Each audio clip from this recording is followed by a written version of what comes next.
iryatamanzuye iri bubukombe sinshiriwe ariko ndibaza niba nseka muhinya noneho iby'intora biratashye uwagiye ari muzima umutima barawubaje abamwaka amafaranga mu Rufaransa ngo done mwa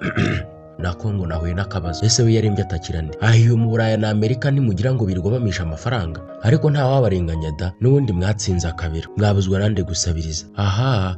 dore ngo urubyiruko murakennye urubyiruko turakennye nyenyenyenye muraca igihugu umugongo muratokora ifuku urugori muraruvunnye murarurangije nako twabagabo twavunnye uruhini nta naka imbere mu cyambara ngo nukugaramaho umugeze wose ngakazi kageze ku marembo dore inkuba ngira kubise ngo gahunda n'indongora itunge gaceza ubundi umwari wanyuzwemo akeneye kurongorwa kangahe nako ngo ubusugi n'ubumuga nkojeje agati mu ntozi ariko aho kwigera mu nka nawe umwihanduza cumi nari maze iminsi nkukwa n'ibihaha muri ibiraha aha munoza ndagano niwe muhumuza nanjye nzuza amagana amacu namwe mbareke mufite ibyo mwahisemo mube mutanashinga mu byine ipu mvumye umuco w'abahinza wabashutse kwitera ibishonyi yo wapfuye yarihuse hatumvise uko mwabeshye wanyu ko muvuye kwiga mumaze ibyumweru mu bagabo mbabajwe na ba nyogosenge ngaho nimuvugire mu matama ngo twamaze